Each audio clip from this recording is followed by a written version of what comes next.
Hello UPSC warriors, welcome to centre for ambition.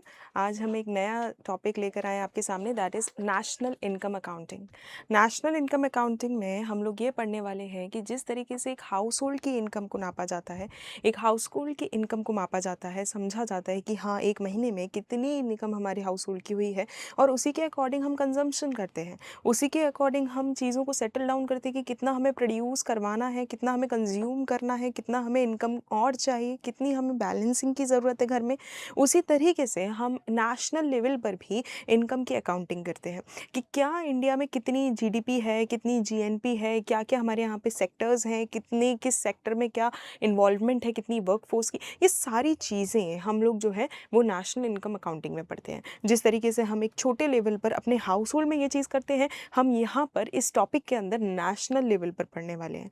तो let's start national income accounting, जिसके अंदर हम GDP, GNP, आपके जीएनआई, डेप्रिसिएशन, ये सारी चीज़ें पढ़ेंगे। लेकिन उससे पहले आपको कुछ बेसिक कॉन्सेप्ट्स क्लियर होने चाहिए। अगर कुछ बेसिक कॉन्सेप्ट्स क्लियर नहीं होंगे तो हम जीडीपी तक पहुंच ही नहीं पाएंगे, हम जीएनपी तक पहुंच ही नहीं पाएंगे। हमें उन्हें समझना ज़रूरी है और उसके लिए हमें इन कॉन्सेप्ट्स को समझना ज़रूरी है। तो सबसे पहले हमें ये समझना होगा कि what is national income accounting.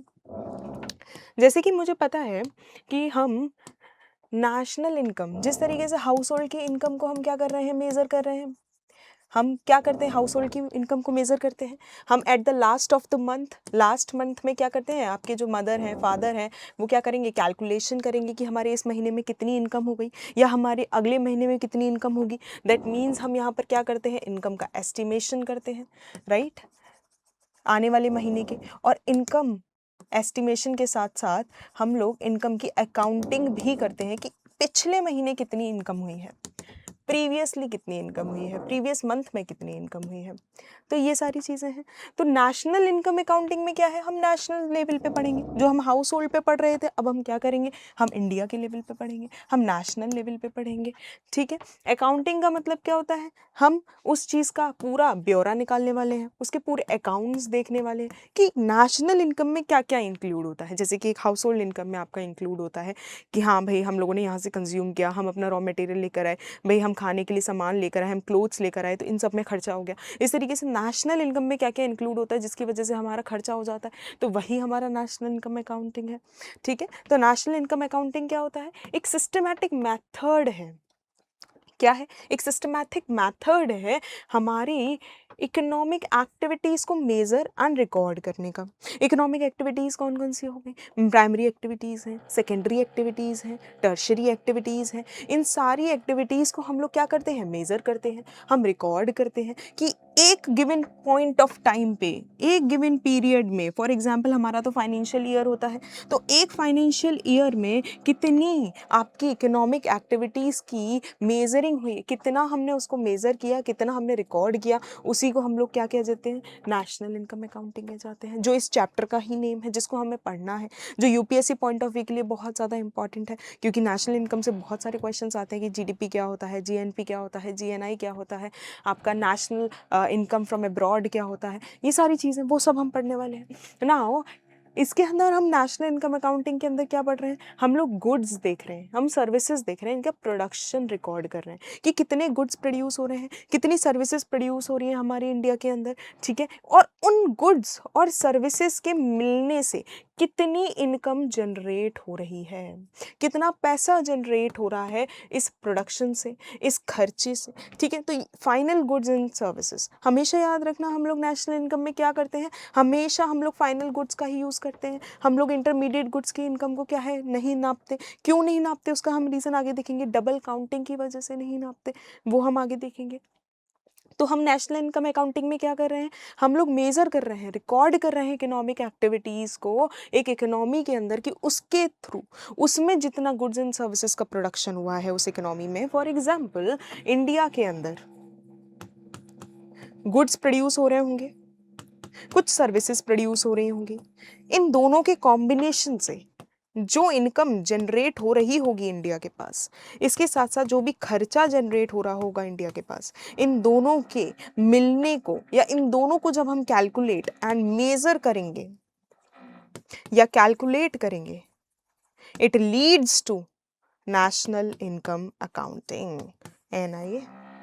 ठीक है। नाउ हमने 3 चीज़ें देखी। कोई भी सर्विस एंड गुड जो फाइनल है, जो इंटरमीडिएट नहीं है, जो बन गया है, खत्म हो गया है, कोई भी गुड या सर्विस जब वो प्रोड्यूस हो रही है, ठीक है, उसका प्रोडक्शन हो गया, प्रोडक्शन के बाद क्या हुआ, इनकम का जनरेशन हुआ, हमने गुड्स एंड सर्विसेज को प्रोड्यूस किया, वहां से क्या आएगी, इनकम आएगी, और उस प्रोडक्शन को करने के लिए हमारे कुछ खर्चे भी होंगे। तो जब हम इन तीनों को देखते हैं तो हम लोग क्या कहते हैं, नेशनल इनकम अकाउंटिंग को मेजर कर रहे हैं। जीडीपी की जब हम बात करते हैं तो जीडीपी 3 तरीके से मेजर की जाती है। एक एक्स वैल्यू एडेड मेथड से की जाती है कि कितनी वैल्यू ऐड हुई है, एक इनकम मेथड से की जाती है, मतलब कि जीडीपी इन तीनों तरीके से मेजर की जाती है। प्रोडक्शन में वैल्यू ऐड कितनी हुई है वो, इनकम मेथड के थ्रू की कितनी इनकम जनरेट हो रही है वहां से, और एक्सपेंडिचर कितना खर्चा हो रहा है, उन तीनों तरीके से हम लोग क्या करते हैं, जीडीपी को मेजर करते हैं। हमारे 3 तरीके होते हैं जीडीपी को मेजर करने के, वो हम आगे पढ़ने वाले हैं। नाउ कोई भी इकोनॉमिक एक्टिविटी हम 3 तरीके से ही देखेंगे कि वो इकोनॉमिक एक्टिविटी भले ही गुड्स है या सर्विसेज है, उसका क्या प्रोडक्शन हो रहा है, कैसे प्रोडक्शन हो रहा है, कहाँ प्रोडक्शन हो रहा है, कौन सी मैन्युफैक्चरिंग इंडस्ट्री में प्रोडक्शन हो रहा है, is these manufacturing industries are registered or not registered under the factories act 1948। तो वो सारी चीज़ें, देन इनकम कितनी जनरेट हो रही है और कितना खर्चा हो रहा है, फैक्टर कॉस्ट कितनी आ रही है ना, इन सबको प्रोड्यूस करने में। तो ये सारी चीज़ें ही आपकी क्या कहलाती है, national income accounting. In a one sense national income accounting is to record and measure the income generated from the final goods and services produced within a period of time in a financial year, that is national income accounting. Okay, next is 4 major economic sectors. हमें यहाँ पर 4 sectors के बारे में पढ़ना होगा। किसी भी नेशनल इनकम अकाउंटिंग या नेशनल इनकम को कैलकुलेट करने के लिए, अगर मुझे अपने इंडिया की नेशनल इनकम को कैलकुलेट करना है, कैसे करूं भाई, मुझे तो पता ही नहीं है। इसको कैलकुलेट करने के लिए आपके यहाँ पर 4 सेक्टर्स होते हैं। अगर इन 4 सेक्टर्स को आपने नहीं पढ़ा तो आप समझ ही नहीं सकते कि जीडीपी कैसे कैलकुलेट हो रही है, जीएनपी कैसे कैलकुलेट हो रही है। तो उसके लिए आपको क्या करना पड़ेगा, 4 सेक्टर्स को पढ़ना पड़ेगा। हमारी इकोनॉमी के अंदर 4 सेक्टर्स कौन कौन से हैं जिसको हमें पढ़ना पड़ता है या समझना पड़ता है, कि जिसके थ्रू आपकी इकोनॉमी डेवलप हुई है या आपकी इकोनॉमी चल रही है या जिसकी इनकम को हमें देखना है। सबसे पहला जो उसमें आता है वो हाउस होल्ड्स आते हैं। क्या आते हैं, हाउस होल्ड्स आते हैं। हाउस होल्ड्स क्या होते हैं, हाउस होल्ड्स हम जैसे लोग होते हैं जो कंज्यूम कर रहे हैं, कंजम्पशन कर रहे हैं, ठीक है, किस चीज़ का, गुड्स एंड सर्विसेज का, ठीक है, जो भी प्रोड्यूस कर रही हैं आपकी मैन्युफैक्चरिंग इंडस्ट्रीज, ठीक है। तो हम लोग क्या है, हाउस होल्ड्स क्या है, households are the consumers, consume करने वाले, ठीक है। और owners of factor of production. What is factor of production, factor of production मतलब क्या होता है, जो भी सर्विसेज एक बंदा या कोई भी एक इंसान मैन्युफैक्चरिंग इंडस्ट्री में दे रहा है। फॉर एग्जांपल हमारे यहाँ पे लैंड है, सपोज मैं एक इंसान हूँ, मैं ऑब्वियसली मैं एक इंसान ही हूँ, तो मैं अगर हूँ तो मेरे पास कुछ लैंड है, इसके साथ साथ एक लेबर भी है, मतलब कि मेरी एक ज़मीन है, उसके साथ साथ मैं अपनी लेबर भी दे रही हूँ, मैं काम भी कर रही हूँ। इसके साथ साथ क्या हो रहा है, मैं लैंड के ऊपर मेरा क्या आ जाएगा, रेंट आ जाएगा, कि भाई मैंने लैंड दिया, आप मुझे उसके ऊपर रेंट देंगे क्योंकि मैंने आपको उसको रेंट पर दिया है। इसके बाद लेबर है, लेबर के लिए आप मेरे को क्या देंगे, वेजेस देंगे। इसके बाद आप एक एंटरप्रेन्योर हैं, क्या है, आप एक एंटरप्रेन्योर हैं, तो आप प्रॉफिट ले रहे हैं, ठीक है, तो उससे आप मुझे क्या देंगे, रिस्क टेकिंग है, तो वहां से आपका प्रॉफिट आएगा। प्लस आपका इन्वेस्टमेंट्स है या मशीनरी है, ठीक है, मशीनरी है। तो ये सारी चीज़ें ही आपकी क्या होती है, फैक्टर ऑफ प्रोडक्शन। ये कौन दे रहा है, ये मैं दे रही हूँ, किसको, मैन्युफैक्चरिंग इंडस्ट्रीज को।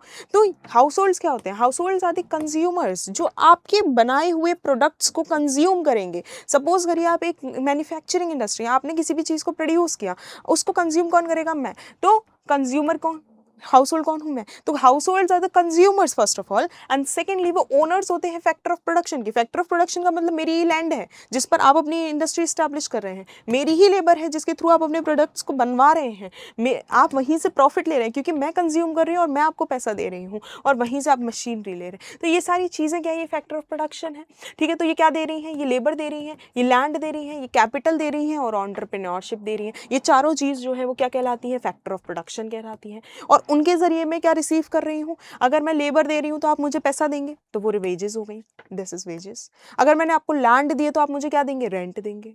This is rent. देन अगर मैंने आपको मशीनरी दी है, कैपिटल दी है, इन्वेस्टमेंट दिया है, तो आप मुझे क्या देंगे, मुझे आप इंटरेस्ट देंगे।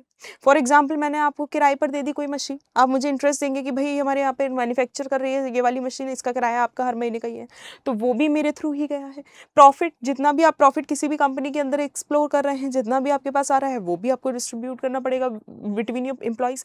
तो वो सारी चीज़ें जो है वो क्या है, ये है फैक्टर ऑफ प्रोडक्शन जो मैं आपको दे रही हूँ। ठीक है, नाउ यहाँ से जितनी भी इनकम आ रही है, ठीक है, अब जैसे कि मेरे को आपने वेजेस दिए, ठीक है, मेरे को आपने वेजेस दिए क्योंकि मैंने आपको फैक्टर ऑफ प्रोडक्शन दिया है, क्योंकि मैंने आपको ये सारी चीज़ें दी हैं, आपने मुझे वेजेस दिए, मैंने आपके यहाँ पर काम किया है, तो उस वेजेस से क्या होगा, उस इनकम से क्या होगा मेरा, मैं कंज्यूम करूँगी फिर से जो आपने बनाया है फाइनल गुड्स इन प्रोडक्शन, उसको सेव करूँगी बैंक्स के अंदर, अपने घर के अंदर। तो यही होते हैं कि हाउस होल्ड्स का काम ही यही होता है, for the consumption and giving of the factor of production, और वहाँ से जो इनकम होगी वहाँ से आपकी सेविंग एंड कंजम्पशन अगेन। तो this is house holds. Second sector जो हमारे यहाँ पे इकोनॉमी में आता है that is production sector, that is firms.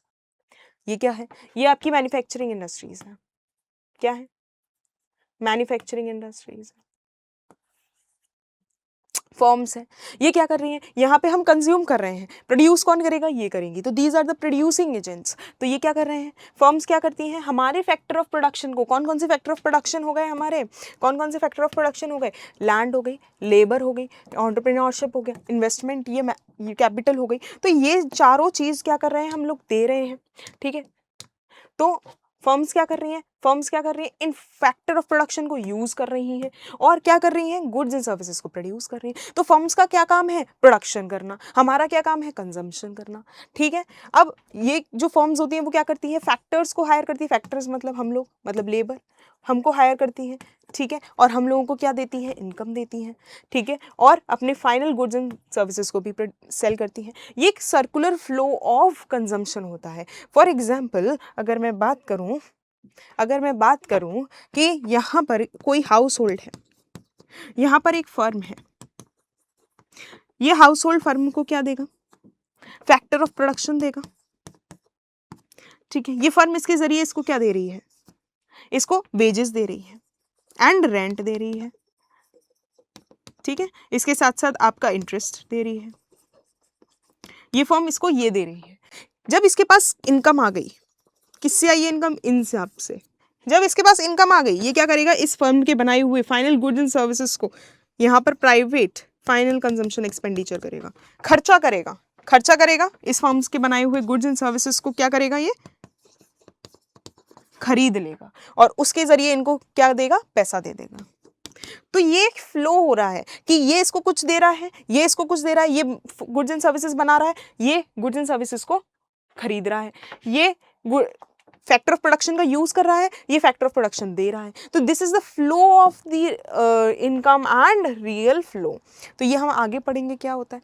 Third आपका सेक्टर है गवर्नमेंट सेक्टर। गवर्नमेंट सेक्टर का क्या काम होता है, गवर्नमेंट का काम बहुत अच्छा होता है। गवर्नमेंट क्या करती है, गुड्स एंड सर्विसेज को परचेज भी करती है। परचेज कैसे कर रही है, उसको बहुत सारा काम है भाई, गवर्नमेंट इतना सारा काम करती है, उसको इंफ्रास्ट्रक्चर डेवलपमेंट करना है, उसको इंफ्रास्ट्रक्चर डेवलपमेंट करवाना है, उसको अपनी इकोनॉमी को मैनेज करना है। इन सब के लिए वो क्या करवाएगी, गुड्स एंड सर्विसेज को चाहिए होंगे, तो उसके लिए वो क्या करती है, परचेज करती है गुड्स एंड सर्विसेज को। किससे परचेज कर रही है, फर्म से परचेज कर रही है, इनसे परचेज कर रही है और पब्लिक सर्विसेज दे रही है। इंफ्रास्ट्रक्चर हो गया, टैक्सेस कलेक्शन हो गया, सब्सिडीज को प्रोवाइड करना हो गया, ट्रांसफर पेमेंट्स बनाना हो गया और फाइनेंशियल सिस्टम से खरीदना हो गया। फाइनेंशियल सिस्टम क्या हो गया, बैंक से लोन लेना हो गया। ठीक है, आरबीआई वगैरह। तो गवर्नमेंट क्या कर रही है, सारी कामें कर रही है, वो इधर फर्म से ले भी रही है और कंज्यूम भी कर रही है। तो गवर्नमेंट का ये दोनों ही काम हो रहा है एक जगह। प्रोडक्शन किसका कर रही है, इंफ्रास्ट्रक्चर का कर रही है, तो वहाँ पे उसको मशीनरी वगैरह की जरूरत पड़ेगी, तो गवर्नमेंट ये काम कर रही है। आपका फोर्थ सेक्टर जो आता है that is foreign sector. Sorry, it is not foreign, it is financial sector, this is wrong, it is financial sector, misprint हुआ। फाइनेंशियल सेक्टर का क्या मतलब होता है, बैंक्स क्या करती हैं, दिस इज फाइनेंशियल। बैंक्स क्या करती हैं, इकोनॉमिक ट्रांजैक्शंस कराती हैं, किसके बीच में, आपके रेजिडेंट्स के बीच में और पूरे वर्ल्ड के बीच में। इसमें क्या होता है फाइनेंशियल सेक्टर में, फाइनेंशियल सेक्टर में जो आपकी बैंक्स होती हैं उनके पास क्या करेगा, हाउस होल्ड जाएगा, है ना। हाउस होल्ड जाएगा और क्या करेगा, सेव करेगा। जो इसकी सेविंग होगी उसको बैंक किसको दे देगा, उसको बैंक किसको दे देगा, किसको देगा बैंक, आपकी फर्म्स को देगा, क्योंकि फर्म्स को क्या चाहिए, लोन चाहिए, है ना। तो ये क्या है, ये आपका फ्लो ऑफ फाइनेंशियल ट्रांजैक्शंस चल रहा है। ठीक है, कि हाउस होल्ड ने अपना सेव किया हुआ बैंक में सेव कराया, बैंक ने उसका जो सेव किया हुआ है उसको फर्म्स को दे दिया। जब ये विड्रॉ करने आएंगे तो इनके पास जितना पैसा होगा वो इनको दे देंगे। तो ये आपके 4 सेक्टर्स ऑफ इकोनॉमी हैं जिनसे ही आपकी इनकम और जीडीपी वगैरह का पता चलेगा। अगर यही नहीं पता होगा तो आपको जीडीपी समझ नहीं आएगी। तो मैंने जो अभी सर्कुलर फ्लो बताया वही है ये। क्या 2 टाइप के आपके सर्कुलर फ्लो होते हैं इनकम के। पहला क्या होता है, रियल फ्लो। दूसरा क्या होता है, मनी फ्लो। रियल फ्लो मतलब, सर्कुलर फ्लो का मतलब क्या होता है इनकम का, continuous movement of income and expenditure 2 different sector of economy के बीच में चल रहा है। कौन कौन से ये डिफरेंट सेक्टर ऑफ इकोनॉमी है जिनके बीच में ये फ्लो चल रहा है, एक तो हाउस होल्ड है और दूसरी क्या है, फर्म्स है। इनके बीच में क्या चल रहा है, फ्लो चल रहा है। मैंने 4 फ्लो बताए आपको, उनमें से रियल फ्लो 2 टाइप के फ्लो ये है। पहला है real flow and second is money flow. Real flow में क्या होता है कि यहाँ पर आपके गुड्स एंड सर्विसेज का फ्लो हो रहा होता है और फैक्टर ऑफ प्रोडक्शन का फ्लो हो रहा होता है। मतलब कि आपके यहाँ पर फर्म्स हैं, यहाँ पर हाउस होल्ड्स हैं। हाउस होल्ड्स इनको क्या दे रहे हैं, फैक्टर ऑफ प्रोडक्शन दे रहे हैं, मतलब कि काम दे रहे हैं, लेबर दे रहे हैं कि मैं आपके यहाँ पर काम करूंगा। फर्म्स इनको क्या दे रही हैं, फर्म्स इनको क्या दे रही हैं, गुड्स एंड सर्विसेज दे रही हैं। मतलब कि ये यहाँ पर जा रहे हैं फर्म्स में काम करने के लिए, और फर्म्स में काम करते हुए जो ये गुड्स एंड सर्विसेज प्रोड्यूस कर रहे हैं कुछ टाइम बाद अपने घर के लिए उन्हीं गुड्स एंड सर्विसेज को खरीद भी रहे हैं। दिस इज एलिनिएशन, जो आपके कार्ल मार्क्स ने भी समझाया हुआ है। ठीक है, तो फर्म्स और हाउस होल्ड्स के बीच में this is the real flow. Firms क्या कर रही हैं, इनको गुड्स एंड सर्विसेज दे रही हैं और ये इनको क्या कर रहे हैं, फैक्टर ऑफ प्रोडक्शन दे रहे हैं। Second is money flow. Money flow का मतलब क्या होता है कि यहाँ पर फर्म्स क्या कर रही हैं, वेजेस दे रही हैं, रेंट दे रही हैं, इंटरेस्ट दे रही हैं, और हाउस होल्ड्स क्या कर रहे हैं, यहाँ पर इनको खर्चा दे रहे हैं, प्राइवेट फाइनेंस कंजम्पशन एक्सपेंडिचर। मतलब जो इन्होंने गुड्स एंड सर्विसेज खरीदे हैं उसका पैसा इनको दे रहे हैं। फॉर एग्जाम्पल अगर आप कहीं भी किसी भी दुकान से कुछ खरीदने के लिए जाओ, फॉर एग्जाम्पल आप एक टूथपेस्ट खरीदने के लिए गए हो, ठीक है, आपने बोला कि मुझे टूथपेस्ट चाहिए, वो जो आपका शॉपकीपर है वो आपको टूथपेस्ट देगा, तो वो क्या हो गया, वो एक गुड्स हो गया जो आपके शॉपकीपर ने आपको दिया है। तो शॉपकीपर एक टाइप का क्या है, फर्म है फॉर एग्जाम्पल के लिए, ठीक है। तो उसने क्या दिया, आपको गुड्स एंड सर्विसेज दे दिए, उसके जरिए आप क्या दोगे, आप पैसे दोगे उनको कि भाई इतने का है टूथपेस्ट, आप इतना पैसा ले लीजिए, ठीक है। तो वो क्या है, वो आपका प्राइवेट फाइनेंशियल कंजम्पशन एक्सपेंडिचर है। कौन दे रहा है, हाउस होल्ड दे रहे हैं फर्म्स को। ये समझ में आया। देन आपकी जो शॉपकीपर है उसने कहा कि मुझे एक रेंट पर लैंड चाहिए, आपने उनको लैंड दे दी क्योंकि आपके पास वो लैंड रखी हुई थी, है ना। तो आपने क्या किया, फैक्टर ऑफ प्रोडक्शन उनको दे दिया। उन्होंने आपको ऑलरेडी गुड्स एंड सर्विसेज में टूथपेस्ट दिया हुआ है, फैक्टर प्रोडक्शन जब आपने उनको दे दिया तो उसके ऊपर वो क्या देंगे, आपको रेंट देंगे। तो ये flow of income and real flow आपका जो है वो इकोनॉमी में चलता रहता है, जिसकी वजह से इकोनॉमी में आपके सर्कुलर फ्लो होता रहता है, और वो बहुत इंपॉर्टेंट होता है। अगर ये सारी चीज़ें हम नहीं समझेंगे तो जीडीपी नहीं समझ में आएगी। नाउ अब हम बात करते हैं house hold income and saving की। फॉर एग्जाम्पल हाउस होल्ड, हम जैसे लोग हैं, हमारी मम्मियाँ क्या करती हैं, हमारी मम्मियाँ क्या करती हैं, सेव करती हैं। कैसे सेव करती हैं, व्हाट इज सेविंग। अगर मैं आपसे पूछूं व्हाट इज सेविंग, सेविंग का मतलब क्या होता है, जितनी भी पापा की इनकम हुई है माइनस, फॉर एग्जाम्पल मम्मी की भी इनकम हुई है, मम्मी इज ऑल्सो अर्नर, ठीक है। तो इनकम माइनस कंजम्पशन, आपने एक महीने में जितना कंज्यूम किया उतना माइनस कर दिया इनकम में से, तो जो एक्स्ट्रा बचेगा वो क्या होगा, आपकी सेविंग होगी। This is the saving. किसकी सेविंग है ये, हाउस होल्ड की सेविंग है। This is the saving of your house hold. तो ये क्या है, हाउस होल्ड इनकम है, ठीक है। हाउस होल्ड इनकम में से हाउस होल्ड कंजम्पशन माइनस किया, हमारी हाउस होल्ड सेविंग आ गई। अगर मैं बात करूं सेविंग की एक इकोनॉमी के अंदर, फॉर एग्जाम्पल इंडियन इकोनॉमी की अगर मैं बात कर रही हूं, इंडियन इकोनॉमी के अंदर सेविंग कितनी होती है, सेविंग सबसे ज्यादा करता कौन है, हाउस होल्ड सबसे ज्यादा सेविंग करते हैं। कौन करता है, हाउस होल्ड सबसे ज्यादा सेविंग करते हैं। उससे कम कौन सेविंग करता है, आपकी गवर्नमेंट सेविंग करती है, और तीसरा आपकी फॉर्म्स सेविंग करती है। तो ये आपकी क्या है, सेविंग का एक प्रोसीजर है कि आपका सबसे ज्यादा सेव कौन कर रहा है, हाउस होल्ड सेव कर रहे हैं। तो वही है household income and saving. तो household income is divided between consumption expenditure and saving. Saving जो है वो बहुत ज़्यादा इंपॉर्टेंट हो जाती है। क्यों? अब जो सेविंग मम्मी ने की है वो क्या करती है, उस सेविंग से आप लोग कुछ खरीद लेते हो, बाय कर लेते हो।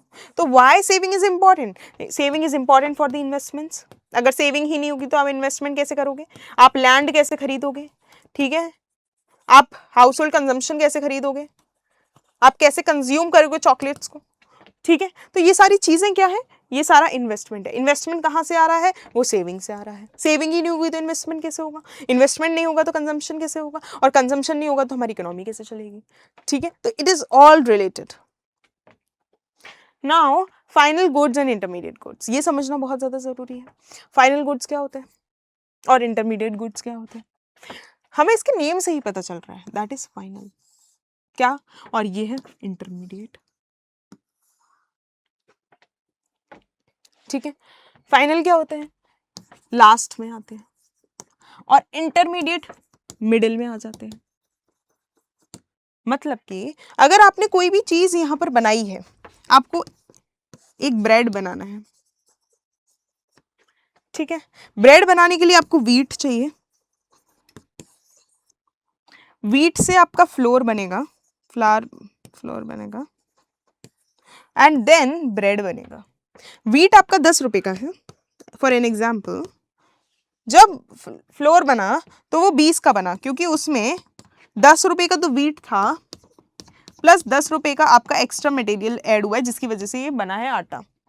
देन ब्रेड 30 रुपए का हुआ है, 10 रुपए की यहाँ पे क्या हुई है, वैल्यू ऐड हुई है, क्योंकि पैकिंग हुई है, पैकेजिंग हुई है, टेस्ट मटेरियल हुए हैं, ऑर्डर हुआ है, ये सारी चीजें जो है वो करके आपका ब्रेड 30 का बना है।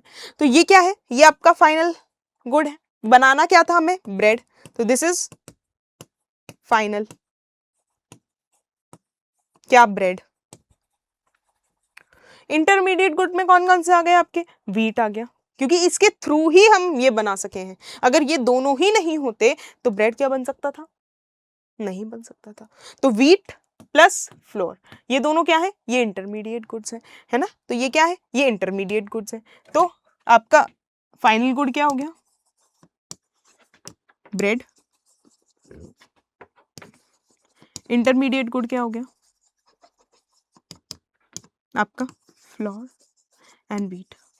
अगर मैं फॉर एग्जाम्पल आपसे बोलूं कि मुझे फ्लावर ही बनाना था, मुझे आटा ही बनाना था, तो उसका, तो ये क्या होगा, ये आपका फाइनल गुड होगा, और व्हीट क्या होगा उस टाइम पर, इंटरमीडिएट गुड होगा, ठीक है। तो जो फाइनली बन रहा है दैट इज फाइनल गुड, और जो बीच में जिससे वो चीज बन रही है that is intermediate good. Now अगर मैं बात करूं इंटरमीडिएट एंड फाइनल में, कि हमने देखा कि इंटरमीडिएट गुड का जो अमाउंट था वो 10 रुपए था, हमने आटा बनाया वो 20 रुपए का बना, और ब्रेड बन के 30 रुपए हुआ, तो ये हमारा फाइनल एक्सपेंडिचर है कि 30 रुपए की आपकी फाइनल चीज बनी है। लेकिन इंटरमीडिएट 10 और 20 हो रहा है ना। अगर हम इस 30 रुपए को 20 रुपए और 10 रुपए के साथ जोड़ दें तो ये हमारा 60 हो जाएगा। बट हमें पता है कि ब्रेड तो 30 रुपए का ही बना है, ये हमारे इंटरमीडिएट है। अगर हमने इन दोनों को भी इसके अंदर जोड़ दिया तो हम तो डबल काउंटिंग कर रहे हैं ना। इस 30 के अंदर क्या है, इस 30 के अंदर क्या है, 10 रुपए का ब्रेड है, 10 रुपए का व्हीट है, और 10 रुपए का फ्लावर है। ये तो 30 रुपए ही बने हैं ना इससे।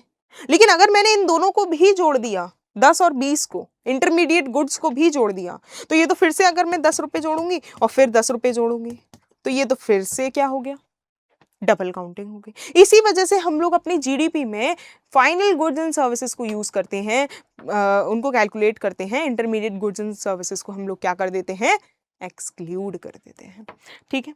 तो ये ही बात हो रही है, ठीक है। तो मैंने आपको बता दिया कि फाइनल गुड्स क्या होते हैं, इंटरमीडिएट गुड्स क्या होते हैं। अगर यही नहीं पता होगा तो जीडीपी कैसे कैलकुलेट होगी, है ना। तो हम लोग यहाँ पर क्या पढ़ रहे हैं, बेसिक कॉन्सेप्ट्स पढ़ रहे हैं, ठीक है। नाउ एक बार डेफिनेशन देख लेते हैं। इंटरमीडिएट गुड्स क्या है, ऐसे गुड्स जो आपके इनपुट की तरह यूज हो रहे हैं in the production of other goods, दूसरे गुड्स को बनाने की प्रोडक्शन में बीच में यूज हो रहे हैं, एज एन इनपुट यूज हो रहे हैं, and services are called intermediate goods. For example wheat से फ्लोर, फ्लोर से ब्रेड। फ्लोर हम लोगों ने क्या किया, बेकरी से परचेज किया ब्रेड बनाने के लिए, तो हमारा ये जो फ्लोर है और व्हीट है वो क्या होगा, इंटरमीडिएट गुड होगा, और फाइनल गुड क्या होगा, हमारा ब्रेड होगा, जिसको हम क्या करेंगे, जीडीपी में कैलकुलेट करेंगे। नेशनल इनकम अकाउंटिंग में कैलकुलेट करेंगे, राइट। नाउ फाइनल गुड्स क्या होते हैं?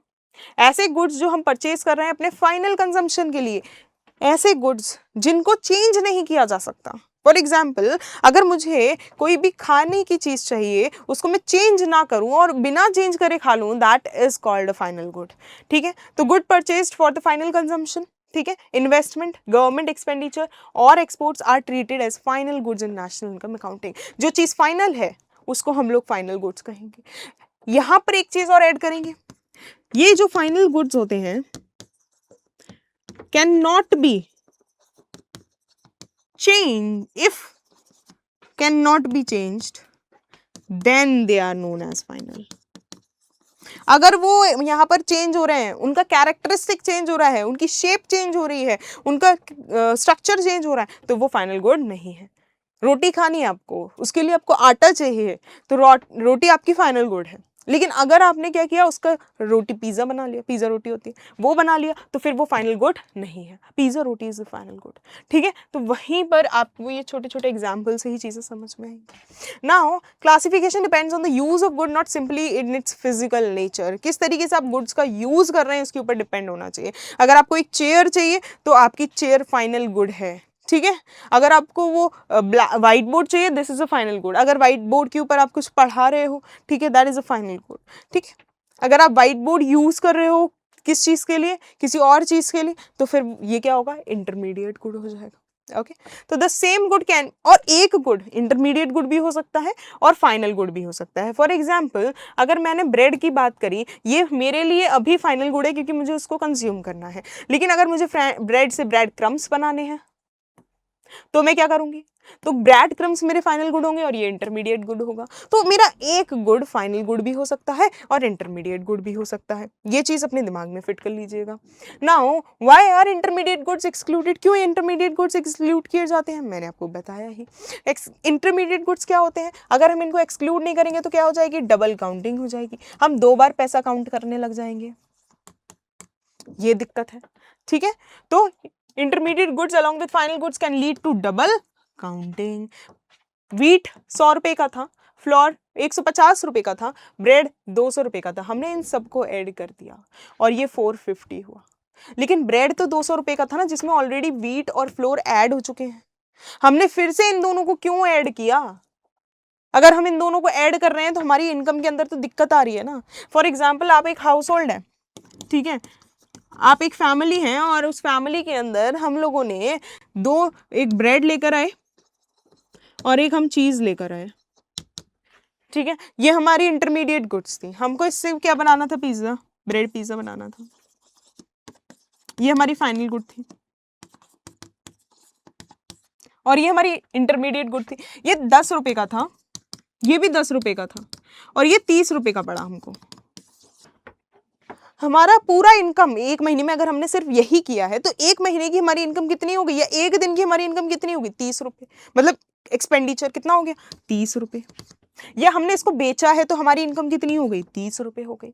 लेकिन अगर मैंने इन दोनों को भी इसके अंदर प्लस कर दिया, +10 और ये 50 बन गया, तो ऑलरेडी ये दोनों तो पहले ही इसमें एडेड थे ना। 10 + 10 प्लस ब्रेड पिज्जा का 10, 30 बन के आपका 30 आपकी जो है वो इनकम आई थी। अगर मैंने इन दोनों को फिर से इंक्लूड कर दिया तो ये डबल काउंटिंग हो जाएगी कि नहीं? हमने एक चीज को 2 बार काउंट कर लिया कि नहीं? उसी को हम लोग क्या कहते हैं, डबल काउंटिंग कहते हैं। इसी वजह से हम लोग इंटरमीडिएट गुड्स को नहीं ऐड करते, डबल काउंटिंग हो जाती है। तो जीडीपी या नेशनल इनकम क्या होती है? नेशनल इनकम मतलब the money value of final goods and services produced in the country in a period of a time in a financial year by the residents of the country in a domestic territory is known as GDP। और उसमें सिर्फ और सिर्फ हम final goods की ही production कर रहे हैं, ठीक है।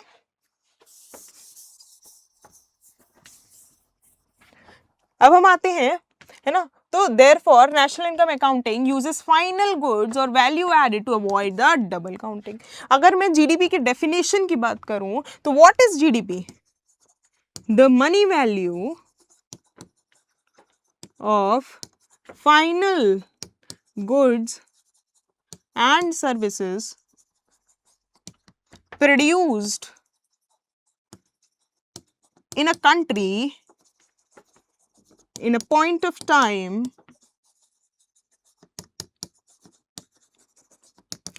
during a financial year.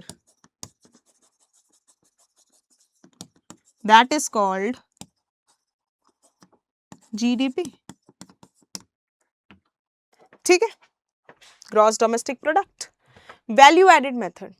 अच्छा, अब हम जीडीपी को जब हम नापते हैं, ठीक है, जीडीपी को मेजर कर रहे हैं, तो जीडीपी को मेजर करने के लिए हमारे तीन क्या होते हैं, मेजरिंग पॉइंट होते हैं, ठीक है, क्या होते हैं, तीन मेजरिंग पॉइंट होते हैं। उसमें सबसे पहला होता है वैल्यू एडेड मेथड, मतलब हम जीडीपी को तीन तरीके से क्या कर सकते हैं, कैलकुलेट कर सकते हैं। एक होता है हमारा इनकम मेथड,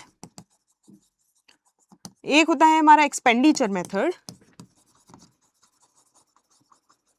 और तीसरा होता है हमारा वैल्यू एडेड मेथड।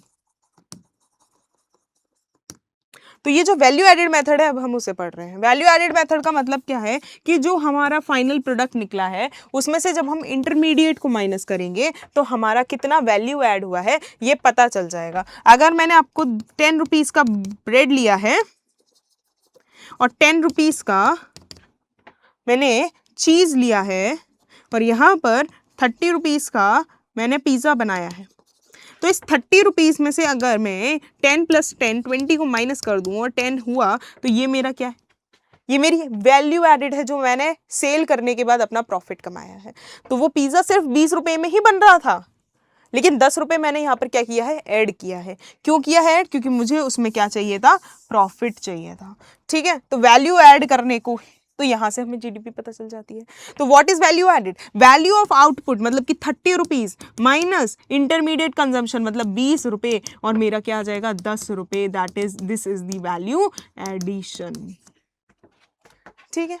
तो एग्जाम्पल, अगर वीट आपका 100 रुपये का है, फ्लोर आपका 150 का है, तो हमारी इंटरमीडिएट कॉस्ट कितनी है, 100 रुपये, क्योंकि वीट से ही आपका क्या बन रहा है, आटा बन रहा है, तो अभी तो इंटरमीडिएट कॉस्ट आपकी 100 रुपये है। ब्रेड का आउटपुट 200 रुपये निकला, तो हमारी इंटरमीडिएट कॉस्ट कितनी है, 150, क्योंकि 100 इसका है, 50 हमने फ्लोर में ऐड किया था, तो 150 की तो ये दोनों आइटम हो गए, है ना। और 200 में से अगर हमने 150 माइनस कर दिया तो हमारी 50 रुपये जो है वो वैल्यू एडेड आ जाएगी। तो वैल्यू एडेड मेथड ये होता है जिसमें हम जीडीपी को कैलकुलेट करते हैं।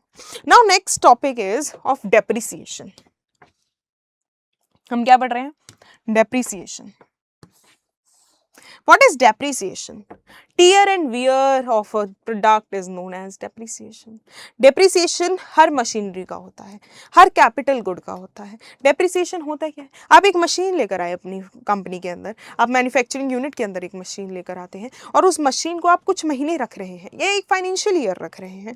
तो उस फाइनेंशियल ईयर में कुछ मशीन खराब हो जाएगी, वो उसके ऊपर जंग लग जाएगी या उसमें कुछ भी टीयर एंड वियर हो जाएगा, तो उस चीज को हम लोग क्या कह देते हैं, डेप्रिसिएशन कह देते हैं। तो डेप्रिसिएशन का मतलब क्या होता है कि जो भी वैल्यू में लॉस होता है, किसमें, आपकी कैपिटल गुड की वैल्यू में जो भी लॉस होता है नॉर्मल वियर एंड टीयर से, तो उसको हम लोग क्या कह देते हैं, over a period of time depreciation कह देते हैं, ठीक है। किसी भी चीज में से हमें डेप्रिसिएशन जब निकालेंगे, कोई भी चीज़ है उसमें से हमें डेप्रिसिएशन माइनस करना पड़ेगा, क्योंकि हमें पता है कि वो डेप्रिसिएशन गलत है, ठीक है, हम उसे इकोनॉमी में इंक्लूड नहीं कर सकते क्योंकि वो हमारा खर्चा हो गया है, ठीक है, तो वो हमारी इनकम नहीं है ना।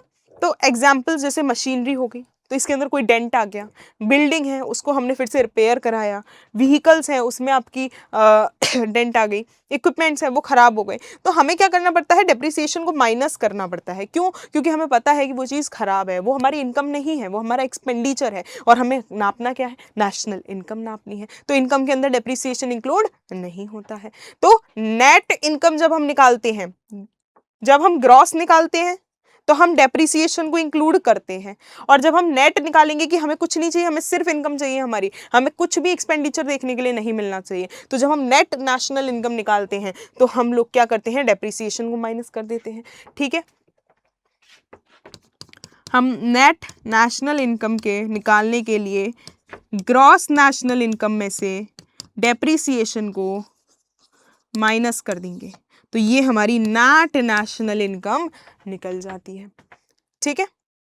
Now it allow us to distinguish between gross and net measure of income, कि भाई हमारी सच में कितनी इनकम हुई है ये भी पता करना जरूरी है, और खर्चे के साथ कितनी इनकम हुई है ये भी पता करना जरूरी है।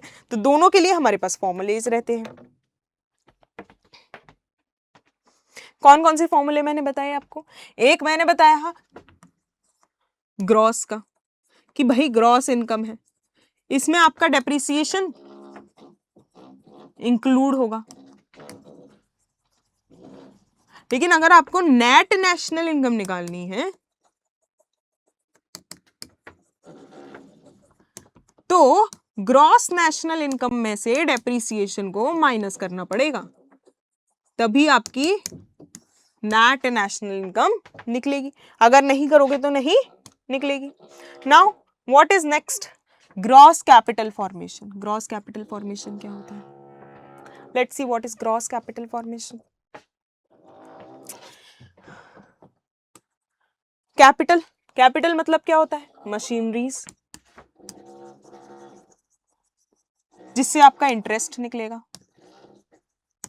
ठीक है, तो कैपिटल फॉर्मेशन, कैपिटल फॉर्म कर रहे हैं हम, तो ग्रॉस कैपिटल फॉर्मेशन मतलब जितना भी खर्चा हमारे कैपिटल असेट्स को प्रोड्यूस करने में आ रहा है, इसके साथ साथ इन्वेंट्रीज में चेंज आ रहा है, उसी को हम लोग क्या कहते हैं? ग्रॉस कैपिटल फॉर्मेशन कहते हैं। ग्रॉस कैपिटल फॉर्मेशन में क्या हो गया? खर्चा हो गया। जैसे कि हमने कोई मशीनरी खरीद ली, कोई इक्विपमेंट्स खरीद लिए, ये क्या है? ये खर्चे हैं किसके ऊपर? कैपिटल असेट्स के ऊपर, जिससे और चीजें प्रोड्यूस हो रही हैं। ठीक है, इसके साथ साथ हमारी इन्वेंट्री में changes. What is changes in inventory? Inventory के चेंजेस का मतलब क्या होता है? हमारा जो क्लोजिंग स्टॉक है उसमें से हमारा ओपनिंग स्टॉक कितना है उसको माइनस कर देंगे। फॉर एग्जाम्पल, अगर एक शॉप है और उसने 10 रुपए का सामान इस साल खरीदा था, और जब लास्ट का टाइम आया तो उसका सारा सामान बिक गया, सिर्फ 2 रुपए का सामान जो है वो रिमेन रह गया, तो हम क्या बोलेंगे कि हमारा 2 रुपए का वो सामान तो बचा हुआ है ना, तो नेक्स्ट फाइनेंशियल ईयर में हम उस 2 रुपए के सामान को भी इंक्लूड कर देंगे, तो वो हमारी इन्वेंट्री हो जाएगी, इन्वेस्टमेंट टाइप हो जाएगी, कि 2 रुपए एक्स्ट्रा आए हैं पिछले साल से हमारे, दैट इज कॉल्ड इन्वेंट्री। ठीक है, और ये मशीनरी एंड इक्विपमेंट हमने 8 रुपए के खरीदे थे, तो वो हमारे ये हो गए। तो what is gross capital formation? एक तो जो हमने कैपिटल असेट्स पर खर्चा किया है वो, और उसके साथ साथ हमारी इन्वेंट्रीज थी वो। ये कॉन्सेप्ट्स हैं, बेसिक कॉन्सेप्ट्स हैं, एक एक कॉन्सेप्ट हमें समझना है, क्वेश्चंस आएंगे इसी में से आते हैं यूपीएससी में, बहुत छोटे छोटे कॉन्सेप्ट्स हैं, बेसिक कॉन्सेप्ट्स हैं, समझना जरूरी है। Now gross fixed capital formation ये क्या है? ये इसी का पार्ट है। मैंने इसके अंदर दो चीजें बताई, एक मैंने ये बताया और एक मैंने इन्वेंटरीज में चेंज बताया। इस खर्चे को जो हम कैपिटल असेट्स के प्रोडक्शन और एक्वायरिंग पे कर रहे हैं, इसी को हम लोग क्या कहते हैं? Gross fixed capital formation. क्या कहते हैं? Gross fixed capital formation. ठीक है, और दूसरा क्या है? Changes in inventory. ठीक है, इन्वेंट्री का चेंज मतलब क्लोजिंग स्टॉक कितना है माइनस आपका ओपनिंग स्टॉक कितना है।